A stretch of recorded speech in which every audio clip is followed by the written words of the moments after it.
What? What? I was just gonna say finance. Not your normal finance podcast. In today's episode, we caught up with a well known career coach and recruiter, Tracey Ashington, to get some insider knowledge on how to build a brand, talk about CV techniques, and just get some inside scoop on what recruiters look for. So, we're really happy to have you on our podcast series. It's definitely something that we're wanting to grow over the years, and we need people with more experience in the field who can really assist students in growing themselves to be better for, or better fitted rather, for the corporate world. So we know a bit about you, but we're not sure if the people listening to this podcast will know a lot about you. So maybe as an introductory few minutes, could you just tell us a bit more about yourself and what it is that you do? Sure, absolutely.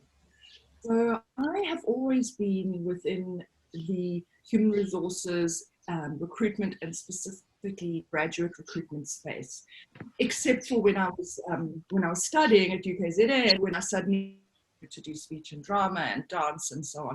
But I soon found my way, and I often mention that because people who come to me and say, "What if I'm not doing the right?" course of study for what I want to do and whatever. If you can move from a dance teacher to an international bank graduate program manager, then I think you'll be good. So I have mainly worked within almost exclusively worked within financial institutions, specifically investment banking. And I have most recently been at Rand Merchant Bank for 10 years, where I was head of recruitment and then started up a graduate program. And before that had 9 years at Lehman Brothers in London and New York. So I've had some really good experience. I left Rand Merchant Bank 2 years ago. And what I'm doing now is doing a lot of coaching, a little bit of recruiting, but a lot of career guidance and things like that. Wow. I mean, from personal experience with you for just a few minutes, I think I've gotten a lot of knowledge that I didn't have before. And so I think it's something really interesting to have a conversation with someone who's so well versed in something like this. So I think a lot of students don't really know much about where to go or what to do when they're applying for jobs and working on their CV. And something that we told them at the beginning of this year when we told them about the society is what we want to do as a society is help you grow in that aspect. We want you to have some CV building skills. We want you to have some sort of knowledge when you go into an interview. Oh, Wits Investment Society, they had someone talk about something that will help me in this kind of interview setting. So we have come up with a few questions that are common to students who don't really know where to go or what to do. So one of the first questions is, how important is the presentation of a CV for students who are applying for a job? And what do you suggest students do when they want to create one? Okay, so if you think about it, you're a student, you are looking to enter the market, you're trying to seem attractive to a company. How else? It's the CV is how you do it, so it's critical. And in terms of the formatting of it, realistically, what is important is that the information is there. So the look and feel is not as critical as making sure that every skill you have, all your subject, any achievements you have, those kind of things are basically how they're going to decide whether or not you get the job. The other thing is, when you are presenting yourself in an interview or your CV, if it's going to look the part, so if it's looking professional, if you're looking professional, if the company can see that you're someone that would fit their environment, obviously that's going to make a difference. In terms of me saying that the CV should look professional, so what you need to do is, I often refer to the US style resume. And that's a very sort of brief, one page, to the point, no, not too much detail. what you want to try and do is have as close to that as possible. So I'm not saying 1 page, but I'm not saying like 6 or 7 or 8, and often with sort of huge font and big gaps in between, and it looks really childlike.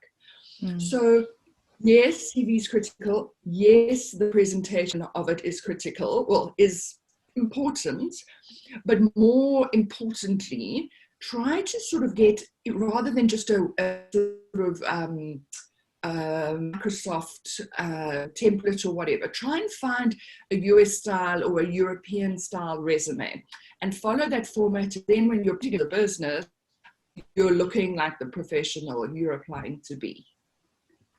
Okay. Oh, that was insightful, Tracey. So, just a follow-up question to that. You spoke of a professional CV, right? Now, the question would be the content of the CV. I'd want to find out how do winter schools or internships better equip students in terms of job applications, and do they provide competitive advantage? I mean, if I do have a good CV in that I've used a good format, how do winter schools and internships actually give students a competitive advantage? Okay, so I was actually doing a presentation to Alan Gray Orbis Foundation last week, and in the structuring of it, I laid out what I believe a recruitment process for a graduate should be. And rather than it just being sort of a CV application for a job and an interview and whatever, there are actually so many different steps or components. And it's hard to say which one is more important. I think they hold equally an equal amount of weight. Now, why I say that is, you can have the most awesome CV, but on it, you have done nothing but work. There's no other, but work academically, study, should I say. There's nothing else on it. There's no sign that you've had work experience. You've been exposed to businesses, and they're not even sort of any hobbies and interests.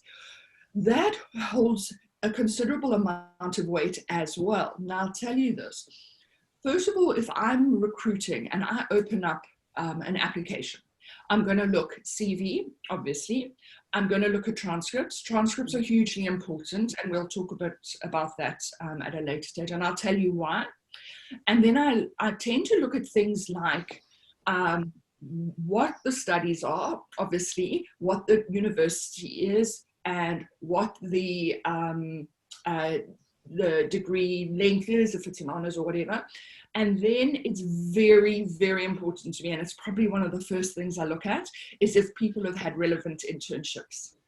Now, why that's important is, straight away, if I'm recruiting for this company, and I can see that the candidate or the applicant has spent a winter or a week or job shadowing or whatever it is, a vac job at my competitor, straight away that has an impact, because I'm thinking, okay, well, if this, if they've been looking at him and this one's been looking at her, obviously, you can see.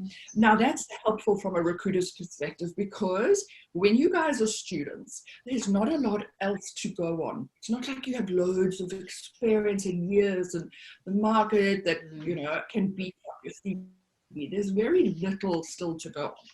That's a whole lot of it. The other thing is, when I see that you guys have done some VAC work, job shadowing, sort of engagement or time spent at an organization, helps me to know that you're going to know what you're getting into, because you don't have years and what you've learned. You've been in the business, and being in the business, you're well prepared for it. And then the final thing is, in spending time in businesses, organizations, if it's 2 hours shadowing somebody, it's a lot easier for you guys to make as to who you think you would fit in, and where you should apply, and you feel you are better informed and better equipped to make the right decision than if you've just had a 1 hour interview, and now suddenly you're making a decision that's going to change your whole life. So it's got multiple benefits, and I would say it's equally or maybe even one of the more important things to do. Thank you for that. Thank you. So like obviously now in this newer age, with people being so inclined to use social media, I mean, platforms like LinkedIn often help people connect with other corporates or people who are part of HR. So like, how do you think the presence of students on those types of platforms assist? Do they give any sort of advantage to another student, or do they not? It's a really good question. And why I say that is, I think for the same reason that I'm sort of, it's a fine line. People probably are. You know, and just I need to note that the sort of opinions and advice that I share is entirely my own, you know, observations and my own thoughts.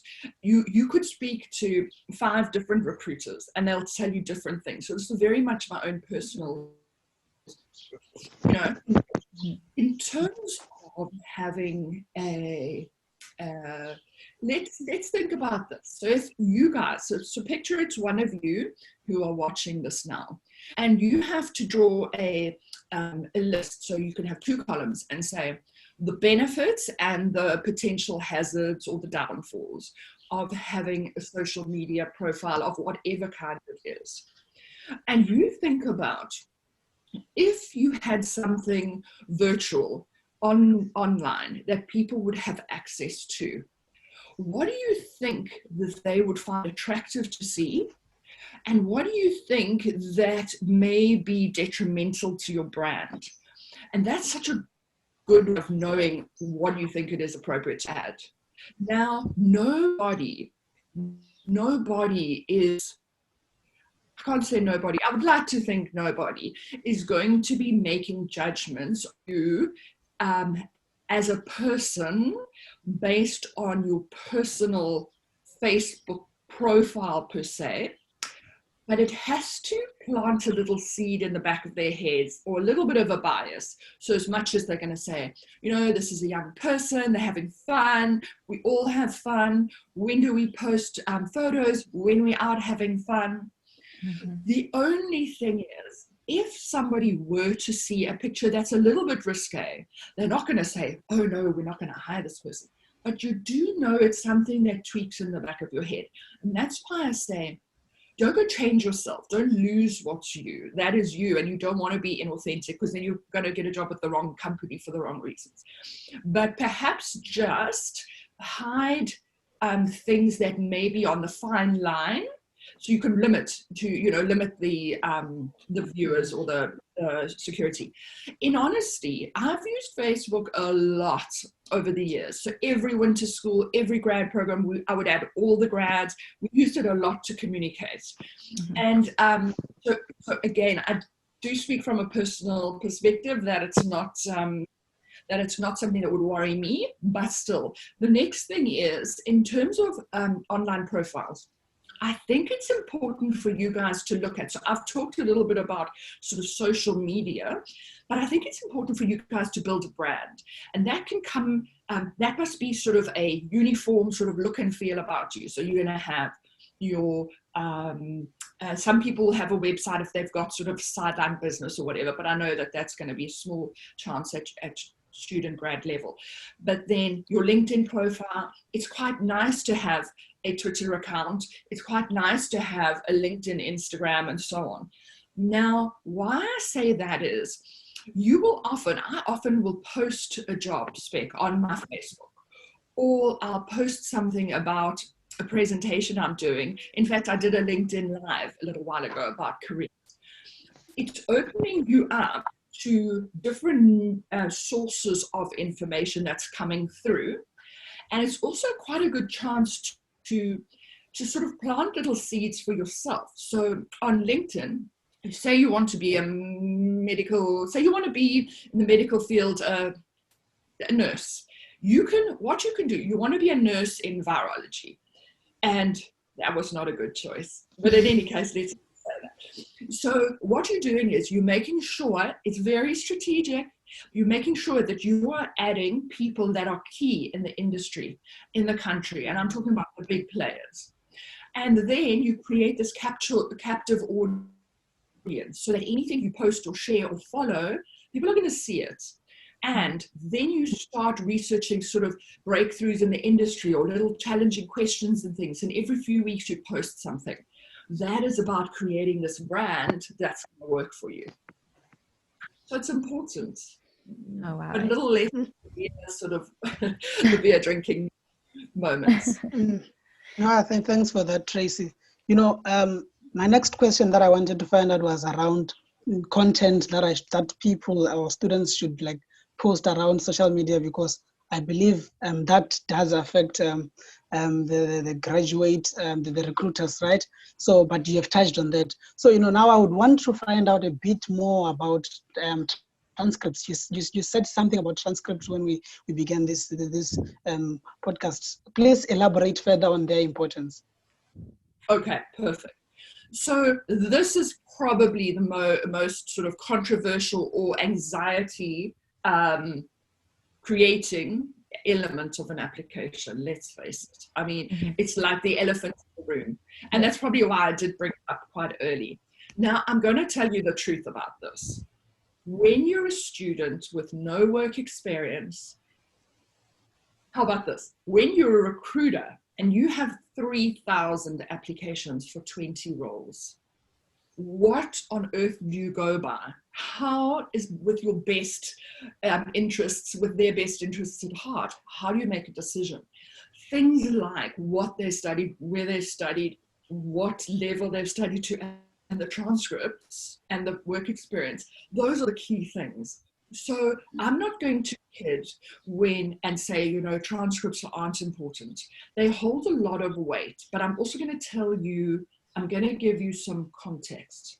So if I interview somebody, I will always ask them to send me CV, all transcripts, and matric. Now that's because I like the info. Some companies don't even ask. But why I like to open the transcripts is less about the marks. Who doesn't fail sometimes? Who doesn't have bad years? Who doesn't have retakes? Who doesn't have really great marks one year and also some really bad ones? Who doesn't have very difficult personal situations that impact? So that's not what paints the picture for me. From a transcript, I can see the date of birth, so I can see, you know, the age of the person and make sure when they graduated that they're not experienced, that they are relevant. I can see what they've studied. I can see a trend in terms of the different subjects that they did extra well in, the subjects that weren't necessarily their favorites. So it gives a lot more information than you realize. The other thing I'll say is it's normal that different universities are going to be different. Some universities are known to be a little stricter in their marking. Some are known to be a little more lenient, or, you know, certain universities or certain, say for example, certain engineers, if you're getting a 50 there, you're doing great. Whereas another sort of degree, you would get more. People who are recruiting know all of this stuff. It paints a big picture. What happens is when they're looking at you, more than saying, oh my goodness, they got 50s here, they can make sure that the subjects that you did okay in and that you were clearly, that came naturally to you, that you were clearly passionate about, fits the job that you need to do. So I stress, it's not only about the marks. It's about painting a picture to make the right decision. And then the last thing I'll say on this is, if you've had a bad year or two, whether you failed, whether you've had, you know, some really bad marks or whatever, and there's a reason for it, do not hesitate to share. Tell the interviewers. We human beings, it's so much easier for them to know this was a year that I struggled to get funding, and it really took it out of me. Tell them the story. You're not going into great depth. You're not, you're not having them take pity on you. You're sharing reality, and they can say, oh, okay, that makes sense. Thanks for confirming it. And there's always a reason. So you could say, in the first year, it was so hard for me. I'd moved out of home, and suddenly I was, alone in a new city, and I struggled to adapt to, this new way of learning, or I partied a lot. I didn't think it was as serious. These are real stories. I partied, I took it easy, and then I realized I needed to knuckle down. Or my mom really wanted me to study this, and I did it. And, there's a story behind it. Share the story. People understand. Thank you so much. I think often we get so sidetracked by this idea of being perfect for the role. They tell you, okay, your minimum requirement is 65, and you don't reach that, or you try to get it and something happens that causes you not to get it, and you think like it's the end of the world. You don't really think of the fact that you're in a situation that sometimes is unavoidable.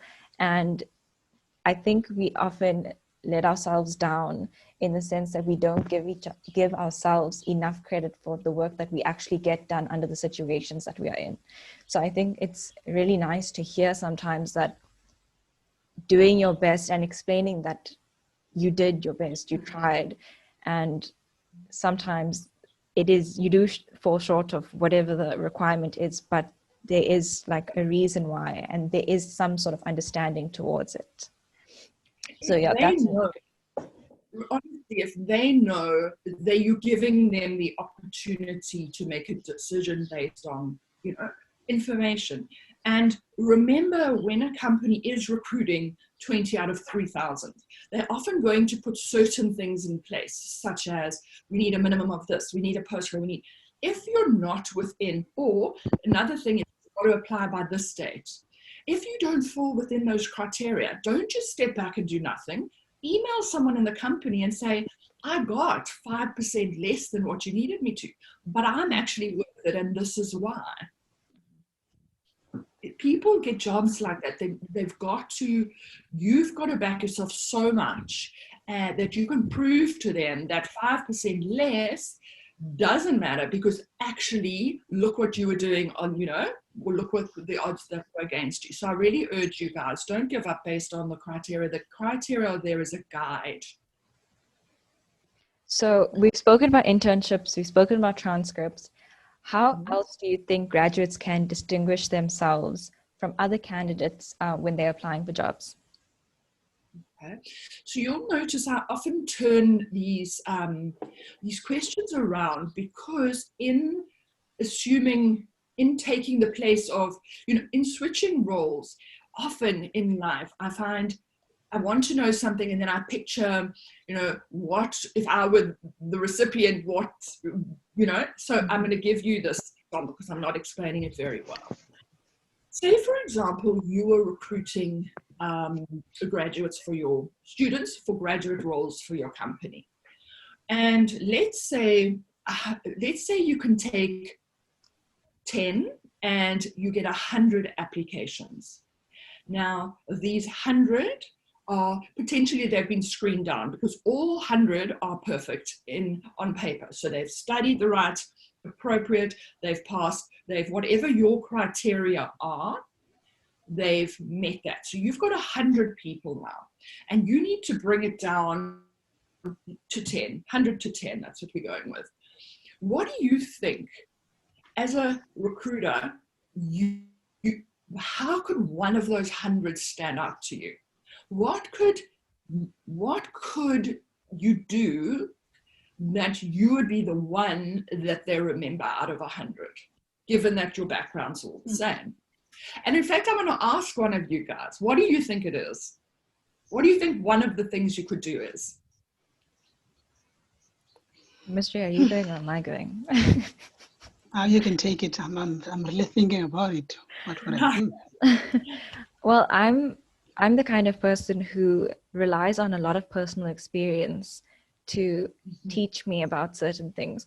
So like, I think a lot of the time we all live a different life, you know, we all go through different things and we all learn in different ways.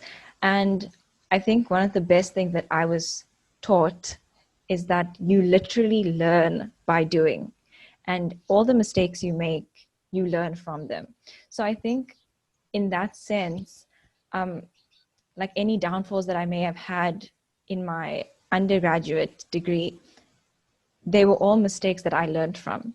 Like if I use my first year as an example, like I also moved to a new city and it was very new to me. And I didn't do that well for my one maths module. And I was really stressed out about it. I really was. But then I thought to myself, like, why did I not do so well? And you have to understand that, you know what, it was an adjustment. It was something that I wasn't used to. And just give yourself some time to be like, okay, I didn't do so well. I'm going to take this and I'm going to learn from it. And just sit down, give yourself some time to go through the work again, understand what you didn't understand. And I mean, when I did eventually, I actually wrote us up for that paper. And when I did write it, I did it in like 40 minutes and it was like a 2-hour paper. And I thought to myself, like, why didn't I do this the first time? You know, it was not that bad. But I think when you're in first year, it's also new to you. You know, the exams, everything is just, it's new. You don't know what to expect. And so you have to just sometimes take a breather and just. So how your learning there was exponential. So how would you use that learning that you had to stand out to an interviewer? So I think in that case, I mean, it's taught that specific instance taught me how to study for the future and how to learn from things that I wasn't very familiar in and adapt to the different situations. So I mean, if I had to be put into like a job situation that I was not used to, because I mean, regardless of where I go next year, it's going to be completely new. And I think it taught me how to adapt. The fact that it took me a long time to adapt in first year, I mean, now that I know exactly how to expect the unexpected almost, next year when I get put into a completely different situation, I'm like, okay, I understand I'm in a different situation. Let me adapt. Let me quickly try and learn different ways that will benefit me and will help me grow and learn and, you know, learn quickly. Try and learn as quickly as you can and ask for advice, ask for help. I think that's one thing that as a first year, you don't really know how to do. You don't know how to ask for advice when you need the help. And you're very shy and scared and nervous, but it's not something to really feel shy about. Either ask or you don't, right? And then you either get it or you don't. Exactly. So that's not something I have thought about. And as you were talking, I was thinking this is such a good point, because what you're meaning is you're showing yourself to the interviewer as more than just an applicant. Exactly. You're actually showing yourself as a human being who has gone through certain trials and learnings, and furthermore, you're giving examples of that. So I think that's really powerful. So in an interview, yes, I think it's not only going to be the examples you give or the questions that you answer correctly or not. It is conveying your personality and conveying whether you would be a good fit for the organization. So say, for example, we were down now.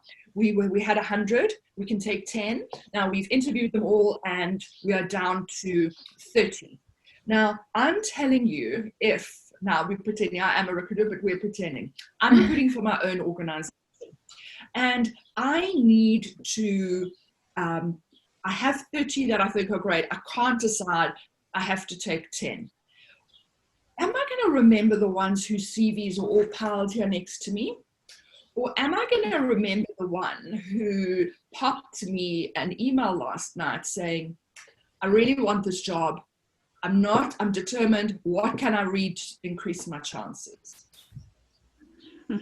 Or the person who rings downstairs from reception and says, I think that I think Tracey needs a coffee. I mean, now I'm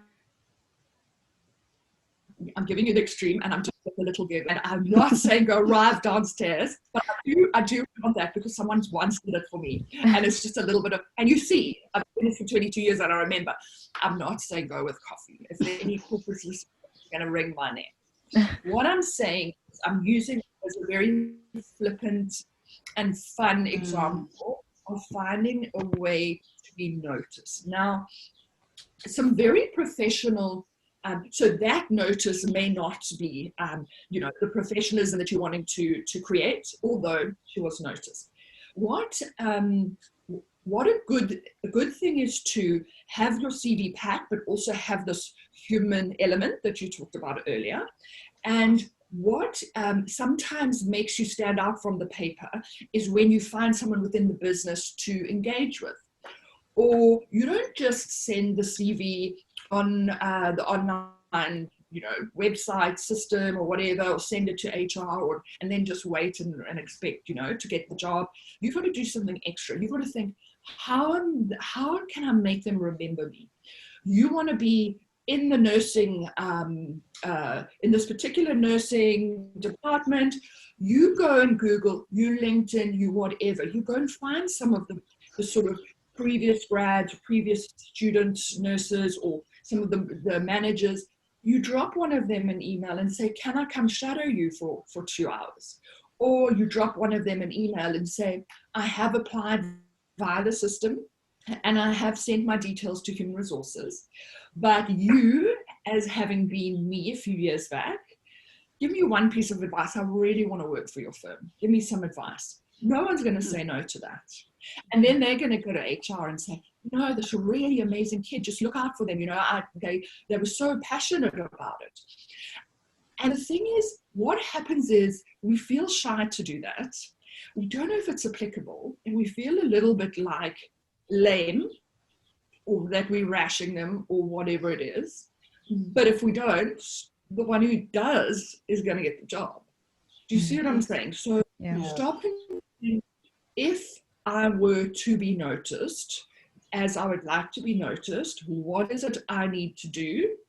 And yes, I can say, I don't want to worry, it's not my personality to follow up, or I've been declined, I can't go and, ask for whatever. Perfect, you don't have to, but then don't expect, to get it. If it means putting yourself out there, I find that if somebody does come back to me and say something that catches my attention, I actually appreciate it. I see the hunger. I know that they're not just, there's been times, and I could talk for ages, and so you can see I'm so passionate about this, but there've been times of these where I've had so many more people apply and be shortlisted as amazing and perfect, but not have the room for them. And I've often said, you know what, stay in touch with me. You never know. And I'm telling you, there's not a year that goes by, that went by, and even until, where someone perhaps checked in, hi Tracey, you said to stay in touch. I'm still chatting to, when I was at Ratchet Bank, they would tell me, for example, I'm chatting to ABSA and I'm chatting to this organization, but I'd still love to be at RMB, so please keep me in mind. I'm telling you that when a manager would come down to my desk and say, actually, I need someone, those are fun because they were fresh and much. So you guys can do things that mean you stay fresh in the person's mind without actually being an annoyance. I really encourage that. No, thank you for that, Tracey. When you are saying that, it reminds me of last year when I met my mentor from like a big corporate through a networking event. Eventually, I started to, he taught me a lot of things in terms of building my brand, how to do things, and a whole lot of things. And now my question would be, at what stage do us as students have to start building our brands? Because most of the time, right, it's just lessons learned that, I messed up my first year, second year, okay, at least I went to a winter school if I'm fortunate enough, right? But most of the time we realize these things later on when we're doing our postgrad or or probably our final years. But I think I'm a bit fortunate that I landed in my second year. And since then, I've been trying to build my brand, participating in a lot of internships, going to big networking events, and, doing like you're saying. Sometimes I go to office spaces, I pitch there, "Hi, how are you?" and catch up for coffee. So I would want to know, at what particular stage as a student do I have to start? So listen, you guys are, even as learners, you're building a brand. As a learner, you are playing chess, or you are potentially a house, or you're first team or this, or you are the head of the resource center. That's all part of your brand. You can be doing, so all of that stuff's part of you. So you can't start early enough. What I do say, however, is that you may be in your final year now and not have done any of this, and it is not too late. There are things that you can still do. So it's a case of, as early as you can, you starting to collect information about yourself. You're creating your brand, you're creating your persona and your your CV, I guess, your life story. What may happen is that you may, in the first year, or even as a learner, or when you start as a student, you may have done things like work for the family business, or done sort of occasional jobs or waitering or whatever it is, just to help with funds and all of that. That's still important.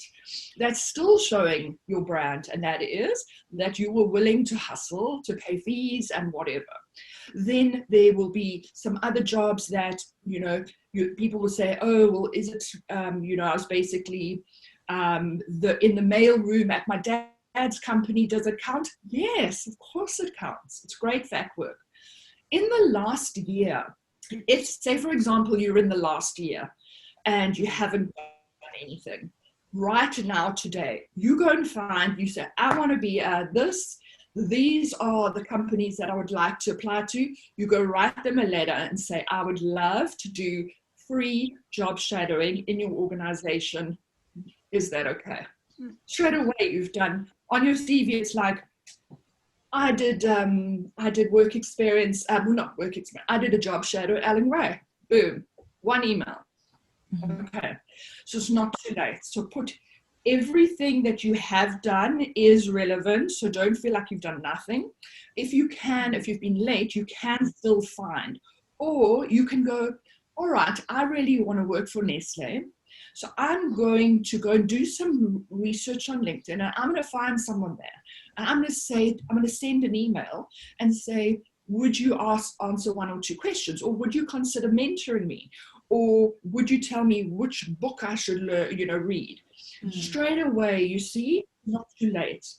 If you finished studying and you're now looking for a job and you haven't done any of that, it's still not too late, because whilst companies aren't hiring very much at the moment, especially grads, because things aren't certain, you can always offer to work for free for a week.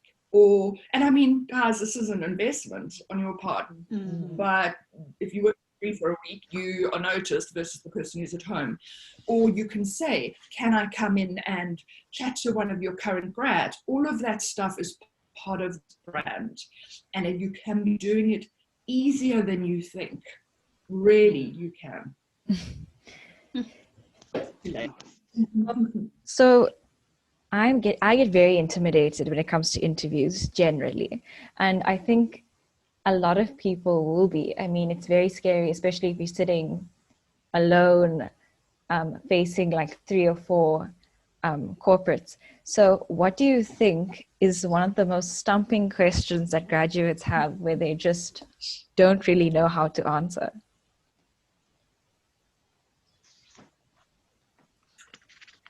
So it's a good question. So I'm first of all going to ask Mystery a question. So Mystery, what industry you want to be in? I'm assuming finance, given the organization, the society. Is that right? Yes. Okay, yes. So I'm going to be recruiting you, and I'm from ABSA, and you are you, and this is the interview, and I'm going to say, okay, Mystery, tell me about yourself. All Okay. right. Now, in a question like that's my first question. Okay, Mystery, tell me about yourself. In a question like that, just where would you even begin?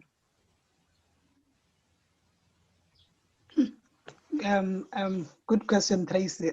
Exactly. So, You see, so you don't have a clue. But that's exactly what I mean. It's like that is daunting. You're facing this panel out of the blue, and they're saying to you, "Tell me about yourself." And you're like, "Do you want to know about where I was born? Do you want to know my family? Do you want to know about my studies? Do you want to, It's absolutely daunting. Now, what I think, so it doesn't have to be a specific question. It's often the way in which it's asked that you're almost like, you can't answer because you don't know what to say, not because you don't know yourself, or not because you don't know the answer. In a situation like that, I would say, go back and say, let me just understand what you're looking for. Would you like me to talk through my education? Do you want to talk about my extramural stuff? Straight away, you have an idea and you've set the scene so you know what to say. So I would use that. I would use that as an interview tip throughout the entire interview. When you're not sure, you pull it back and reconfirm it. It also sets the boundary for them as to what to expect. Now, I'll tell you a question that I find hard. So if I think of somebody interviewing me, it's something that, it's hard, is when someone says to me, or even if you picture, I'm saying to you, so what are your strengths? Tell me, okay, so Mystery, you tell me 2 of your strengths.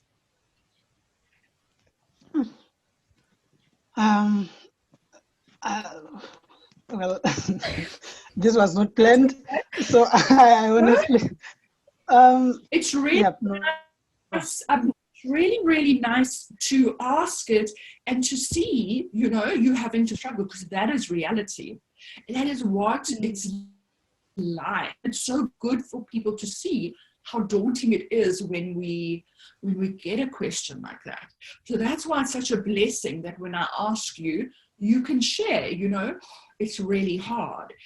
And, that is a question that's extra hard because you don't know whether to sell yourself, or you're going to sound a little bit vain, or, it's that whole thing about, actually, I know I'm really good. So Shanice was saying her learnings during her first year, and having failed, she learned so much about herself and the way in which she'll tackle things in the future. So there's a beautiful strength. I'm tenacious. I fail in my world, but I went back really well, and I'm telling you, it changed things. So what's my strength? Tenacity. You've given an example, and you are. It's not a bad thing to say.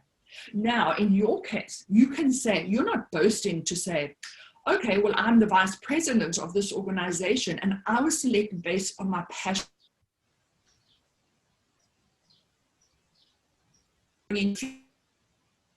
up with me in society. Beautiful. Okay. You give an example, you're good about. It's also extra nice hearing that story rather than, I'm a team player, I'm level-headed, I work well under pressure, I communicate well, blah, blah, blah, blah, blah. Everyone says that.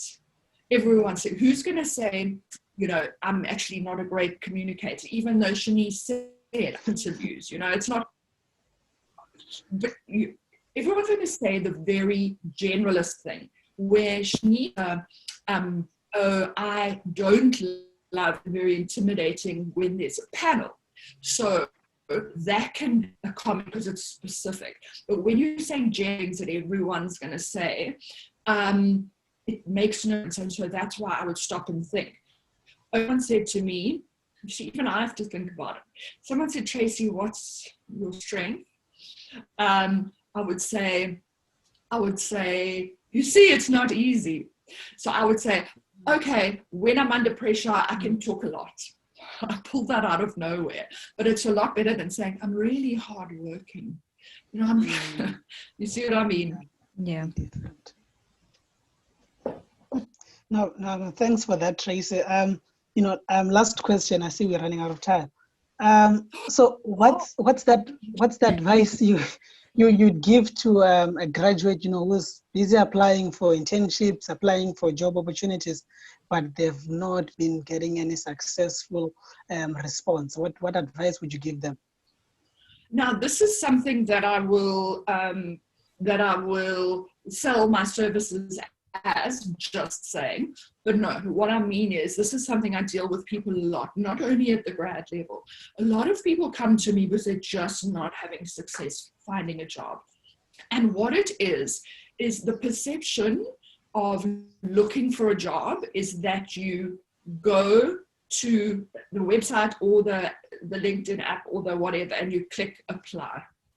And you say, okay, well, I've applied for this job, this job, this job, this job, these jobs, perfect. Oh, none of them came back to me. I've applied for 10 jobs and I've been unsuccessful with all of them. No, you haven't. Applying for a job, guys, is more than just clicking. You've got to click, and I'll talk quickly because I know we're running out of time. You've got to follow the required way in which you have to apply. So say, for example, it's via their system, you submit the documents, you apply. What do you do then? You go and find out the details. You have to do a little bit of looking around for their graduate recruiter. You email the graduate recruiter, you attach all your documents. You say, I have applied via the system, but I want to make sure that I'm noticed.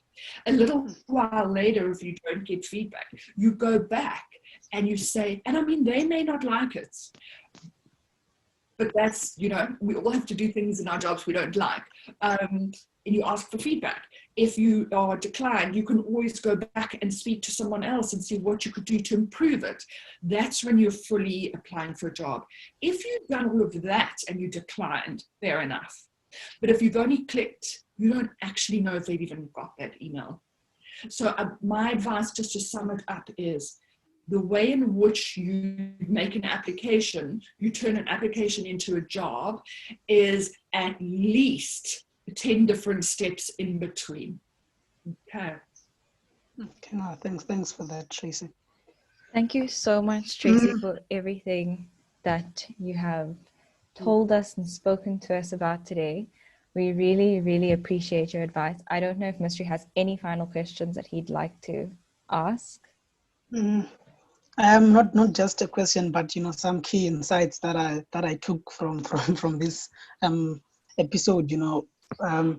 That I learned a lot from it. The first thing is always be different, stand out. And the second thing was share your story, because if someone might say I'm hardworking, I'm this, but sharing your personal story clicks. It makes you different. Also, it supports that. And the one important thing is it's never too late to build your brand. And no, thanks a lot for this, Tracey. Yes, thank you so much. You're welcome. We really appreciate it. Thanks for the opportunity. I appreciate it. Take care, guys. Take care. Goodbye.